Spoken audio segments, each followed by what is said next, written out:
Hi friends, నేను మీ జయకృష్ణ.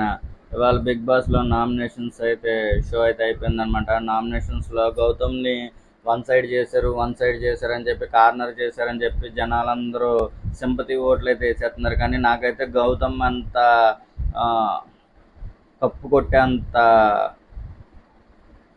అర్హుడు అని అయితే నేనైతే అనుకోవట్లేదు. ఎందుకంటే మణికంఠ విషయంలో ఉన్నప్పుడు, మణికంఠ సెల్ఫ్ ఎలిమినేషన్ అయిపోయాడు కాబట్టే గౌతమ్ ఇప్పటి వరకు అయితే ఉన్నాడు.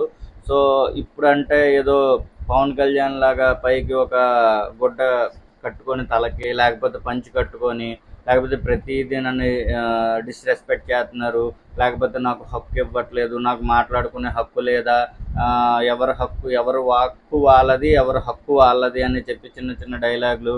అంటే ప్రతిదానికి ఒక హీరోయిజం చూపిద్దాము అంటే నేను ఒక్కనే ఇక్కడ మిడిల్ అయిపోయాను, నన్ను అందరూ నామినేషన్ చేస్తున్నారు అన్నట్టు చూపించాడు.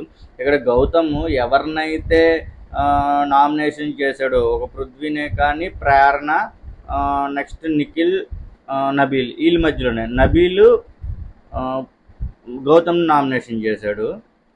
నెక్స్ట్ వచ్చి ప్రేరణ గౌతమ్ నామినేషన్ చేసింది. నెక్స్ట్ ఇక్కడ వచ్చి గౌతమ్ వచ్చి నిఖిల్ని నామినేషన్ చేశాడు. గౌతమ్ వచ్చి ఫస్ట్ పృథ్వీకి ఏదో వివరణ చెప్తానని చెప్పి మళ్ళీ దాని తర్వాత నేను ప్రేరణ నామినేషన్ చేస్తాను అన్నాడు. ఇక్కడ ఏంటంటే మిడిల్ ఎవరు అవ్వలేదన్నమాట. గౌతమ్ అంటే నబీలు ఒకరిని నామినేషన్ చేశాడు, గౌతమ్ ఒకరిని నామినేషన్ చేశాడు. ఇక్కడ మనకి ఎలా కనబడుతుందంటే నలుగురు కలిసి గౌతమ్ మీదే పడిపోతున్నట్టు కనబడుతుంది. కాకపోతే ఏంటంటే గౌతమ్ అలా క్రియేట్ చేస్తున్నాడు అనమాట. ఇక్కడ ఎలాగుందంటే ఇప్పుడు విష్ణు ఉంది, రోహిణి నామినేషన్ చేసింది అనుకో, రోహిణి వచ్చి విష్ణు నామినేషన్ చేస్తుంది. టేస్టీ తేజ ఉన్నాడు, పృథ్వీ నామినేషన్ చేశాడు అనుకో, పృథ్వీ వచ్చి టేస్టీ తేజ నామినేషన్ చేస్తాడు. కానీ ఇక్కడ గౌతమ్ ఆడుతున్న స్ట్రాటజీ గేమ్ ఎలాగుందంటే, తనని ఒకరు నామినేషన్ చేస్తుంటే వాళ్ళతో గొడవ పెట్టేసుకున్నాడు, వారు గట్టిగా అయిపోతుంది, అబ్బో మెంటల్ వచ్చేస్తుంది అనమాట. అసలు నామినేషన్ చూస్తుంటే అసలు ముందు అర్థం కావట్లేదు, ఈయనేం మాట్లాడతాడో తెలీదు. ఒకవేళ ఆ పాయింట్ ఏదైనా పట్టుకొని దాన్ని ఎలా లాగుతాడు, నాకు డిస్రెస్పెక్ట్, నాకు హక్కు ఇవ్వట్లేదు, నాకు ఇది ఇవ్వట్లేదు, నాకు అది ఇవ్వట్లేదు అని చెప్పి అన్నమే సరిపోతుంది. నబీల్ నామినేషన్ చేశాడు, నువ్వు లాస్ట్ వీక్ వైల్డ్ కార్డ్ ఎంట్రీలు అని చెప్పి అది ఎట్టడం నాకు నచ్చలేదు, నువ్వు నాకు డిస్రెస్పెక్ట్ ఇస్తున్నావు అని అంటున్నాడు. లేకపోతే నాకు ఇది నామినేషన్ పిచ్చి పిచ్చిగా ఉందన్నమాట. అసలు గౌతమ్ కృష్ణ అనేవాడు ఎలా ఉందంటే, నామినేషన్ చేసేది ఇతన్ని ఒకళ్ళు. ఇప్పుడు నబీల్ వచ్చి గౌతమ్ నామినేషన్ చేశాడు, నబీల్ వచ్చి విష్ణుప్రియని నామినేషన్ చేశాడు.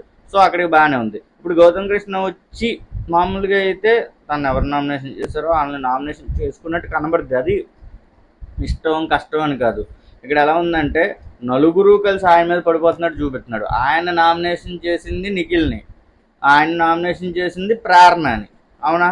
ఇక్కడ కాకపోతే గొడవ పెట్టుకుంది ఎవరు, వీళ్ళిద్దరితోనూ గొడవ పెట్టుకున్నట్టు. అంటే చాలా రచ్చగా ఆ మేడం ప్రేరణ గారు, బేబీ అమ్మ తల్లి నన్ను క్షమించు, నీ కాళ్ళు పట్టుకుంటాను అంటే పోట్రీ ఎలా చేస్తానంటే, నేను ఒక్కరినే మిడిల్ అయిపోయాను, నన్ను మిగిలిన ఇంటి సభ్యులందరూ నన్ను నలిపేస్తున్నాడు అన్నట్టు గౌతమ్ చూపిస్తున్నాడు తప్పితే అక్కడైతే అదేం లేదు.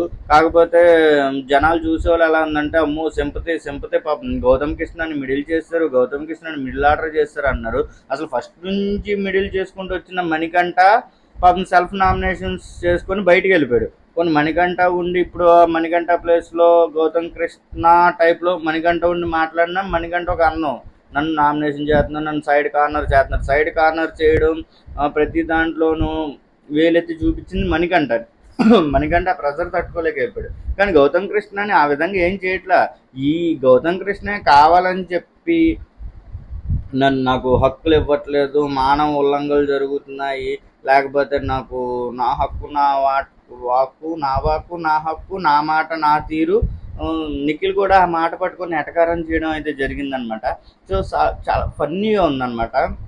మిగిలిన నామినేషన్స్ అయితే బాగానే ఉంటున్నాయి. ఇప్పుడు నబీల్ ఉన్నాడు, విష్ణుప్రియ నామినేషన్ చేశాడు, నామినేషన్ చేశాడు, పాయింట్ చెప్పాడు, వెళ్ళిపోయాడు. తర్వాత పృథ్వీ ఉంది, పృథ్వీ నామినేషన్స్ ఎప్పుడు అంటే అంత గొడవ పరంగా ఉండదు, ఉంటుంది, అర్థం అవుద్ది, పాయింట్ ఆడికి తెలుగు రాదురా బాబు యారా అంటాడు అని అర్థం అవుద్ది. పృథ్వీ అవినాష్ని కూడా నామినేషన్ చేశాడు అనమాట. నామినేషన్ చేశాడు, నువ్వు సరిగ్గా ఆడట్లేదు, నువ్వు మెగా చీఫ్ అయ్యావు, నేను మెగా చీఫ్ అవ్వలేదు. అవును, నువ్వు 12 వారాల నుంచి ఉన్నా సరే నువ్వు మెగా చీఫ్ అవ్వలేదురా అంటే, అవునరా నేను 4-5 వారాల్లో ఉన్న 2 సార్లు మెగా చీఫ్ అంటే నువ్వు ఎవిక్టెడ్ పాస్ ఒకసారి యూజ్ చేసాడు నబీల్ నీకు, లేకపోతే నువ్వు ఎప్పుడే వెళ్ళిపోయేవాడు అని. మరి గౌతమ్ కృష్ణకు కూడా అంతే కదా, మణికంఠ సెల్ఫ్ నామినేషన్ చేసుకుని వెళ్ళిపోతే ఎప్పుడో వెళ్ళిపోయాడు గౌతమ్ కృష్ణ. అలాంటి పాపం గౌతమ్ కృష్ణ మర్చిపోయినట్టు ఉన్నాడు. అలాంటిది 2 వారాలు సేవ్ అవ్వగానే ఇంకా గౌతమ్ కృష్ణ ఎలాగంటే ప్రతి నామినేషన్కి చూడండి అందరూ మామూలుగా రంగురంగుల టీషర్ట్లు రంగురంగుల ప్యాంట్లు వేసుకుంటే గౌతమ్ కృష్ణ మాత్రం ఒక వెరైటీగా స్పెసిఫిక్గా ఒక షర్టు కింద పంచి పైన ఒక కండవ, లేకపోతే కండవాన్ని తలకు కట్టుకోవాలి లేకపోతే నడుపు కట్టుకోవాలి. ఏంటంటే మనోడు అంతకుముందు శివాజీ పల్లవి ప్రశాంత్ సీజన్లో కూడా చాలా రచ్చ చేశాడు, జనాలు తట్టుకోలేక పంపిస్తారు. కానీ ఈసారి ఏంటంటే ఉన్న కంటెండర్లలో అందరూ గొర్రెలే కాబట్టి సరిగ్గా ఎవరో లేరు కాబట్టి గౌతమ్ కృష్ణ లేపుతున్నారు అన్నట్టు అనిపిస్తుంది. ఎందుకంటే నాకైతే గౌతమ్ కృష్ణ అయితే పెద్ద గేమ్ అయితే అనిపించట్లేదు. ఎందుకంటే టాస్క్లు ఆడడం మెయిన్ అమ్మో నేను టాస్క్లు ఆడను, నేను వెళ్ళి కూర్చొని బుడగలు పగల కొట్టాలి, అమ్మో నా బుడగ పగల కొట్టే నేను ఎవడ బుడగ పగల కొట్టను నేను కూర్చుంటాను అని అంటాడు వెళ్ళి. ఎందుకది మనకి గేమ్ ఆడేవారు. ఇప్పుడు నిఖిల్ ఉన్నాడు, పృథ్వీ ఉన్నాడు, నెక్స్ట్ వచ్చి ఇడు నబీల్ ఉన్నాడు, వీళ్ళందరూ గేమ్ ఆడడానికి టాస్క్లు ఆడడానికి ముందు ఉంటాడు. మనోడు నామినేషన్స్ రోజే కనబడతాడు అనమాట.